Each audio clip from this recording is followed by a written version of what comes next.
À un moment, après avoir lu des dizaines et des dizaines de livres de développement personnel, il se passe quelque chose d'assez dérangeant.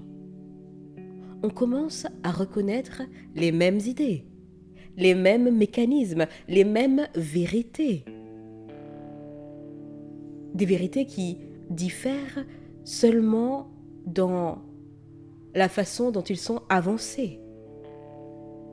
La forme change, mais le fond, in fine, reste le même.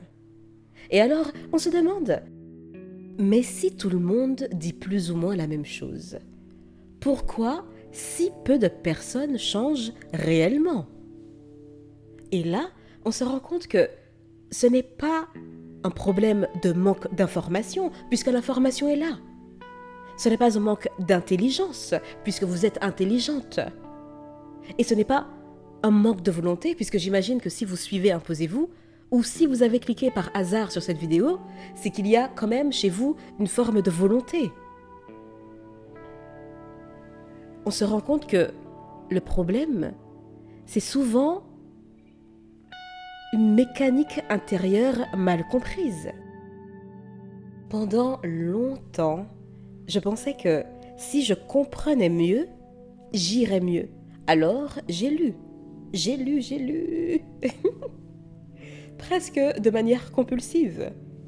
Des livres sur l'estime de soi, sur les traumatismes, sur la loi de l'attraction, l'enfant intérieur, les schémas répétitifs, les relations toxiques. J'ai même écrit à ce sujet. Sur la discipline, la psychologie comportementale, la spiritualité, enfin. Voilà, vraiment. Et puis, un jour, une évidence m'est apparue. La majorité de ces livres parlent de la même structure invisible. Mais finalement, très peu expliquent comment ces dernières fonctionnent concrètement dans la vraie vie. Alors, je vais vous partager ce que j'aurais aimé qu'on me dise plus tôt. Ça vous fera gagner du temps. Simplement, sans jargon et surtout sans promesses magiques. Je répète, je ne suis pas un gourou. Je suis en cheminement et je partage ce que j'apprends en avançant. Le premier point, c'est que vous ne vivez pas la réalité. Vous vivez votre interprétation automatique de la réalité. Et ce n'est pas tout à fait la même chose. Deux personnes peuvent vivre exactement la même situation, une remarque, un silence désagréable, un refus, l'échec ou alors une rupture. Et pourtant, ressortir avec des conclusions totalement opposées. Pourquoi ? Parce que la plupart du temps, ce qui fait mal, ce n'est presque jamais l'événement en lui-même. C'est ce que notre cerveau lui colle en une fraction de seconde. Et ce sens n'est pas choisi consciemment, il est hérité. Hérité de votre enfance, de vos expériences répétées, qui elles-mêmes sont souvent liées à l'enfance. Hérité de ce qui n'a jamais été réparé.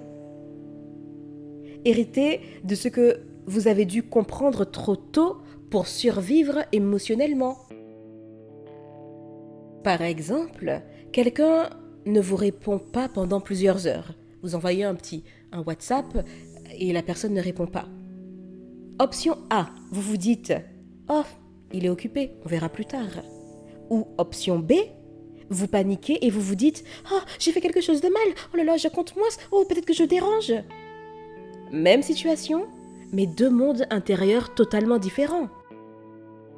Le développement personnel commence vraiment le jour où vous cessez de croire que vos pensées sont des faits.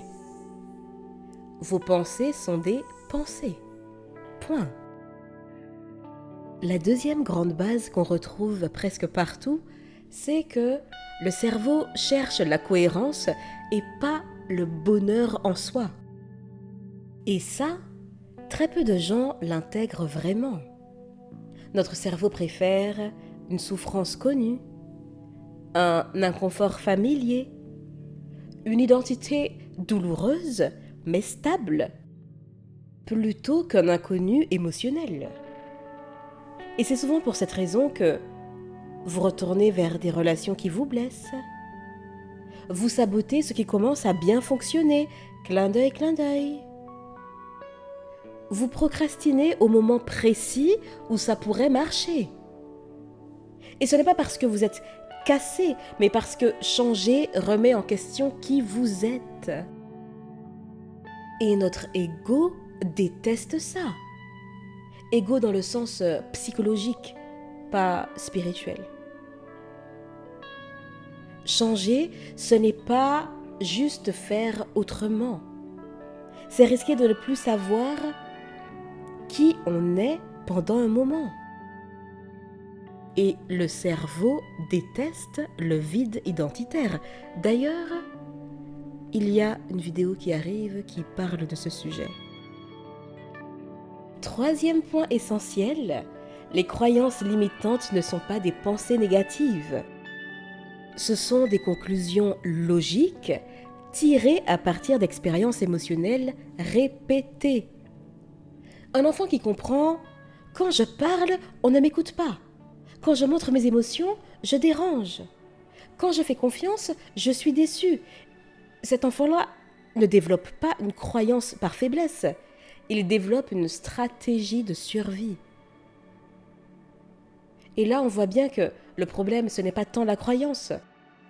C'est qu'elle continue à piloter votre vie alors qu'elle n'est plus adaptée. C'est comme continuer à conduire avec un GPS réglé sur une autre ville ou une ville dans laquelle vous n'habitez plus. Vous voyez le chaos qui arrive à l'horizon ? Avec cette configuration-là, c'est quasi inévitable. Beaucoup de livres disent « changez vos pensées ». Mais personne ne vous dit que vous ne pouvez pas changer une pensée tant que sa fonction n'est pas respectée. Chaque croyance a un rôle, même la plus limitante. Par exemple, je dois tout contrôler, ça évite l'insécurité. Je n'ai besoin de personne, c'est souvent une façon d'éviter la déception. Je dois être parfaite, souvent c'est éviter le rejet. Si vous essayez d'arracher la croyance sans proposer une alternative émotionnellement plus sûre, cher ami, le système résiste toujours.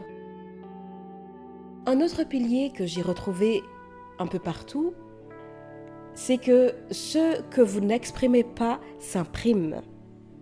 Les émotions qu'on ne vit pas complètement ne disparaissent pas, cher ami. Elles se stockent dans le corps, dans les réactions disproportionnées, dans les schémas répétitifs. Et ce n'est pas un hasard si vous explosez parfois pour rien. Cher ami, ce n'est jamais pour rien. C'est pour tout ce qui n'a jamais pu sortir au bon moment. Et non, guérir, ça ne veut pas dire revivre le passé sans fin. Ça veut dire autoriser une information émotionnelle à circuler jusqu'au bout. Pleurer sans se juger. Pleurer, ça fait du bien. Être en colère sans se censurer. La colère n'est pas une émotion à réprimer. C'est une émotion. Point. Ressentir sans chercher à analyser immédiatement. Autre point crucial, c'est que la guérison n'est pas linéaire. Vous allez avoir des périodes de clarté intense et puis des retours en arrière. Et ça, ce ne sont pas des rechutes, ce sont des couches plus profondes qui remontent quand le système se sent enfin en sécurité. D'où certains souvenirs réprimés qui refont surface. Si vous saviez combien de personnes abandonnent juste avant une bascule majeure, parce qu'on leur a vendu l'idée que quand ça va mieux, ça doit aller de mieux en mieux. Mais non, cher ami. Ça va bien, et puis après ça va mal, après ça va un peu mieux, et puis après ça va encore plus mal, et puis après ça va encore mieux. ça remue et puis ça se stabilise à un niveau plus sain. Petite astuce que trop peu de personnes appliquent. Arrêtez de demander pourquoi je suis comme ça et commencez à demander qu'est-ce que ça protège. Cette question vous fait passer de la honte à la compréhension, de l'attaque de soi à la coopération intérieure. Autre point commun à tous les enseignements sérieux, c'est que le changement durable passe par le corps et pas seulement par la tête. Vous savez, vous pouvez comprendre 1000 fois un schéma, mais si votre système nerveux reste en alerte, cher ami, vous retomberez dedans. Respiration, ralentissement, sécurité intérieure. Et ce n'est pas spirituel, c'est physiologique. Et enfin, ce que peu de livres osent dire clairement, c'est que vous ne guérissez pas pour devenir une version parfaite de vous-même. Vous guérissez pour devenir plus libre. Libre de dire non sans culpabilité. Libre de choisir sans vous justifier. Libre d'aimer sans vous perdre dans la relation, sans vous perdre dans l'autre. Libre d'échouer sans vous détruire. Cher ami, la guérison, ce n'est pas devenir quelqu'un d'autre, c'est cesser de vous abandonner. Et si je devais résumer près de 100 livres en une phrase, ce serait celle-ci. Votre souffrance n'est pas un dysfonctionnement, c'est un langage. Et plus vous apprenez à l'écouter sans la combattre, plus elle se transforme. Parce que vous comprenez enfin ce qui devait être vu. Autre point que presque tous les livres sérieux finissent par toucher, c'est que vous ne répétez pas les schémas parce que vous n'avez pas compris. Vous les répétez parce qu'ils sont émotionnellement familiers. Le familier rassure, même quand ce familier fait mal. C'est pour ça que certaines personnes disent « Mais je ne comprends pas, je tombe toujours sur le même type de personne. » Et oui, mais en réalité, ce n'est pas le même type, c'est la même sensation intérieure. Peut-être que c'est se sentir invisible, devoir se battre pour être choisi, être indispensable, mais jamais vraiment aimé pour qui vous êtes. Ou alors, porter émotionnellement l'autre. Le décor change, les visages changent, mais la dynamique, elle reste identique. Parce qu'elle correspond à quelque chose de profondément connu en vous. Et ça, c'est une empreinte, ce n'est pas une faiblesse. Autre point, on ne cherche pas l'amour, on cherche la réparation. Et tant que cette phrase n'est pas intégrée, on continue à confondre intensité et attachement. Cher ami, l'intensité, ce n'est pas de l'amour. L'intensité, c'est souvent une activation du système nerveux. Quand quelqu'un vous rend anxieuse, imprévisible, quand quelqu'un vous fait attendre indéfiniment, ce n'est pas un signe de connexion profonde. C'est un signe de résonance avec une blessure non cicatrisée. L'amour sécurisant, lui, paraît parfois ennuyeux au début. Pourquoi ? Parce que le cerveau, habitué au chaos émotionnel, interprète le calme comme un manque.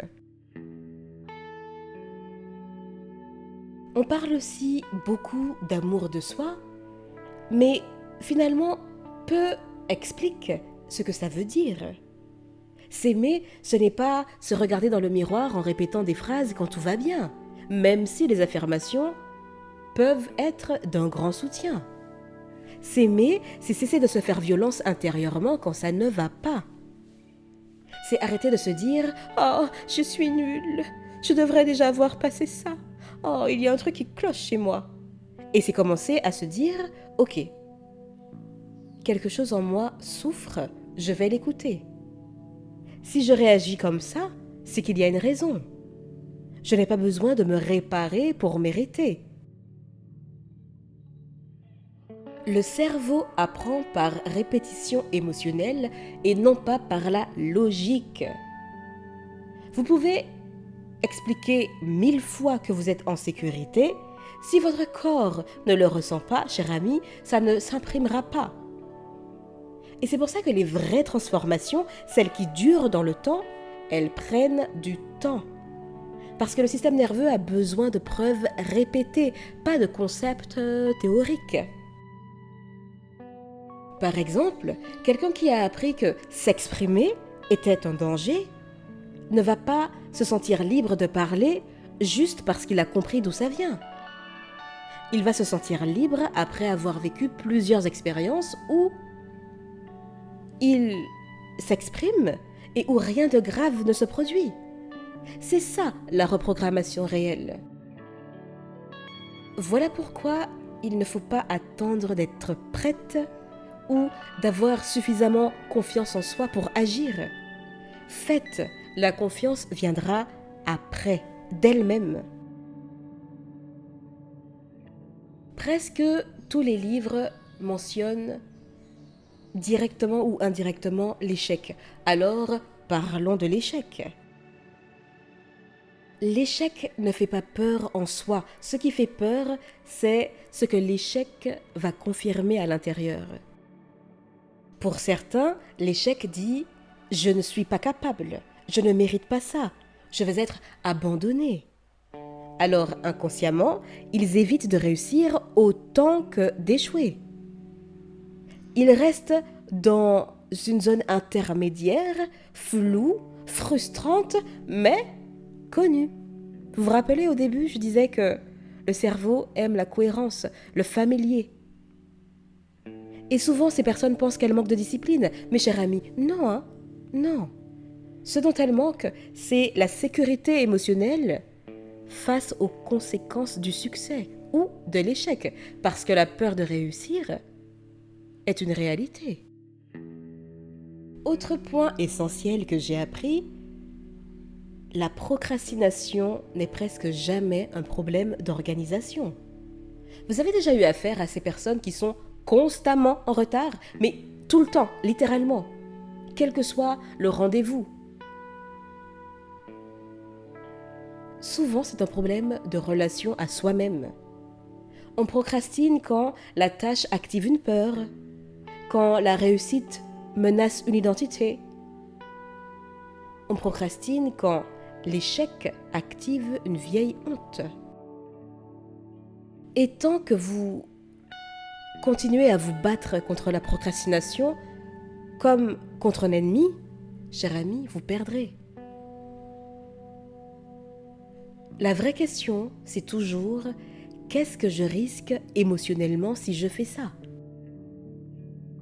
Un autre mythe que beaucoup de livres entretiennent, c'est que quand tu guéris, tu deviens calme, alignée, lumineuse, en permanence. Oui, oui, oui, oui. Mes chers amis, non. Non, pas toujours en tout cas. Quand vous guérissez, vous devenez plus honnête avec vous-même. Et parfois, ça passe par de la colère, de la tristesse, du désenchantement, des prises de conscience douloureuses, inconfortables, la perte de sens, la perte de goût. La paix intérieure, ce n'est pas l'absence d'émotion, c'est l'absence de guerre intérieure. Beaucoup de livres font aussi mention de l'enfant intérieur. Et je pense que c'est bon d'en parler parce que c'est un concept très utilisé et souvent mal compris. J'en fais aussi mention dans mon programme Refuge, guérir son enfant intérieur et se reparentifier. Le lien est en description.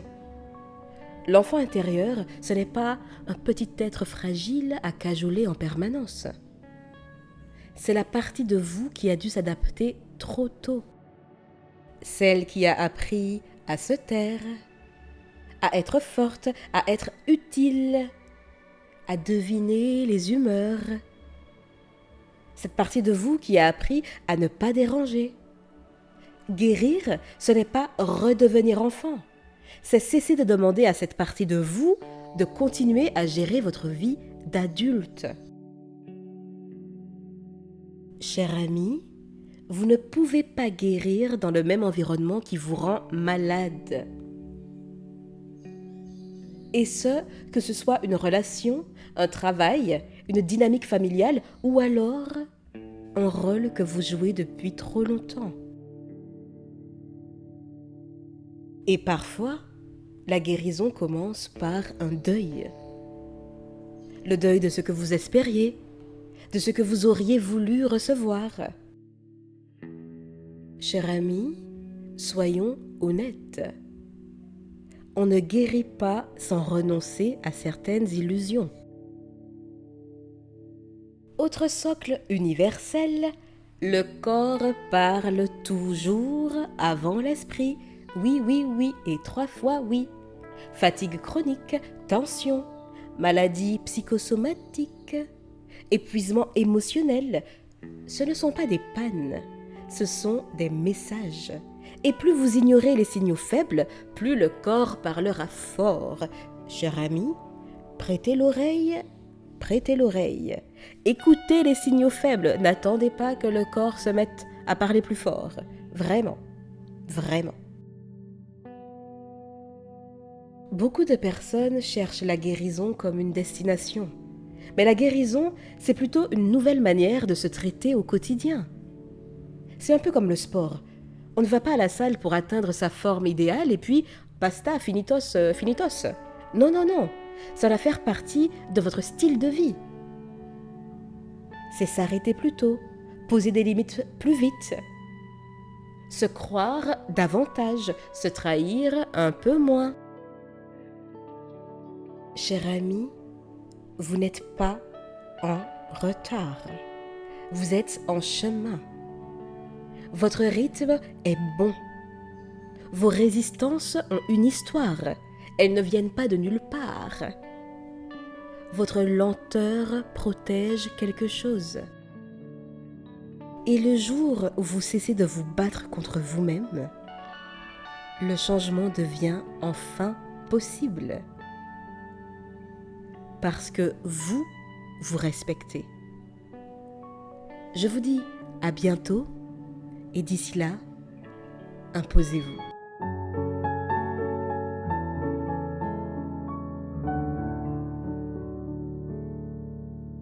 Every day